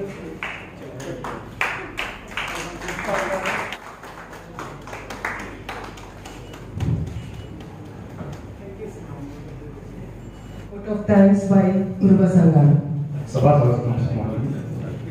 ఈనాటి ప్రజాకవి యోగి వేమన జయంతి చేసినందరికీ ధన్యవాదాలు. ఈనాటి కార్యక్రమానికి సభాధ్యక్షత వహించినటువంటి ఆచార్య ఏ కృష్ణకుమార్ గారు మేడంకి ప్రత్యేకంగా ధన్యవాదాలు. మేడం గారు వేమన గురించి పద్యాల్లోని సమాజంలో ఎలాంటి విషయాన్ని కూడా వేమన పద్యాల ద్వారా సమాజంలోకి తెలియజేస్తామని చెప్పారు. తర్వాత ఆచార్య ఈనాటి సభాసద కార్యక్రమానికి కన్వీనర్ ఆచార్య సదాశివ సార్ గారు మాట్లాడుతూ వేమ పద్యాల ద్వారా చాలా చక్కటి సందేశాన్ని సమాజంలో ప్రతి ఒక్కరూ అలవర్చుకునే విధానాన్ని నేర్పారని చెప్పారు. తర్వాత వెంకటనాయక్ సార్ మాట్లాడుతూ ఈ వేమ మంచి సందేశాన్ని ప్రజలకి వెళ్ళాలంటే పద్యాల ద్వారా సాధ్యమవుతుందన్న విషయాన్ని చెప్పినటువంటి వెంకటనాయక్ సార్కి ప్రత్యేకంగా వందనాలు జరుగుతూ, అలాగే అకాడమిక్ అసిస్టెంట్ మాట్లాడాలంటే ఏ నాగేంద్ర గారికి పద్యాల ద్వారా విద్యార్థులందరికీ కూడా మంచి జ్ఞానం వస్తుందని చెప్పినటువంటి, మరియు రమణ సార్ మాట్లాడుతూ పల్లెల్లో పట్టణాల్లోనూ తేడాలు లేకుండా అన్ని చోట్ల కూడా వేమ పద్యాలు వారికి ఎలా ఉన్నాయో తెలియజేశారు. సార్కి ప్రత్యేకంగా ధన్యవాదాలు తెలుస్తున్నాం. తర్వాత గృహ సచివైనటువంటి ఈరామాసి రమేష్ బాబు సార్ గారికి భోగి నుంచి యోగిగా ఎలా మారాడో వేమ గురించి చాలా చక్కగా చెప్పారు. అలాగే రిజిస్టర్ సార్ కూడా ప్రత్యేకంగా ధన్యవాదాలు తెలుపుతున్నాం. తర్వాత ప్రధాన వక్త అయినటువంటి ఆచార్య రాజభవన్ చంద్రశేఖర్ రెడ్డి సార్ మాట్లాడుతూ వైవిధ్యానికి వేమల పేరు ఎలా వచ్చిందో చాలా చక్కగా విశ్లేషణ చెప్పడం జరిగింది. ఇందులో వేమ పుస్తకాలు ఎలాంటి ముద్రలకు ఎలా నోచుకున్నాయన్న ప్రతి ఒక్క విషయాన్ని కూడా చాలా ఎడమార్చి చాలా చక్కగా చెప్పారు సార్. ఇవన్నీ కూడా నాకు మా పిల్లలకు ప్రతి ఒక్క స్కాలర్కి కూడా చాలా ఉపయోగపడుతున్నాయని తెలుస్తున్నా.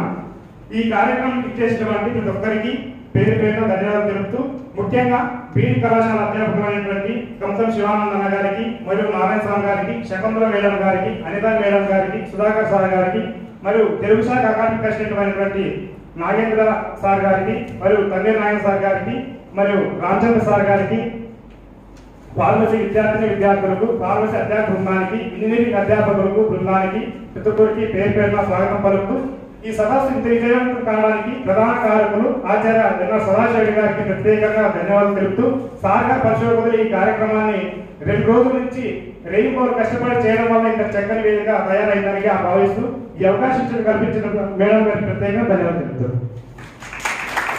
నేను కష్టపడింది ఏం లేదు, అయితే ఫోన్లో నిన్నటి నుంచి మానిటరింగ్ చేయడమే తప్పితే పిల్లల ముఖ్యంగా స్కాలర్స్ మళ్ళీ ఉదయం అయితే మా విద్యార్థులు ఎంఏ విద్యార్థులు అందరూ కూడా చాలా కష్టపడ్డారు.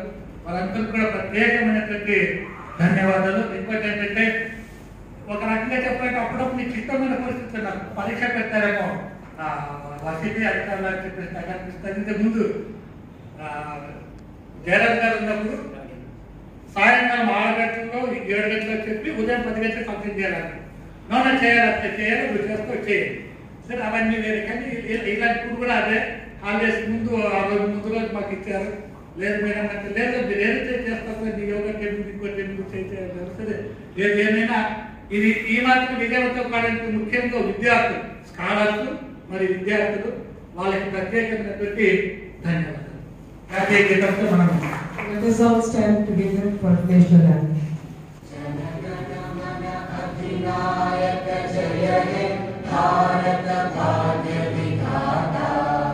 पंजाब सिंधु गुजरात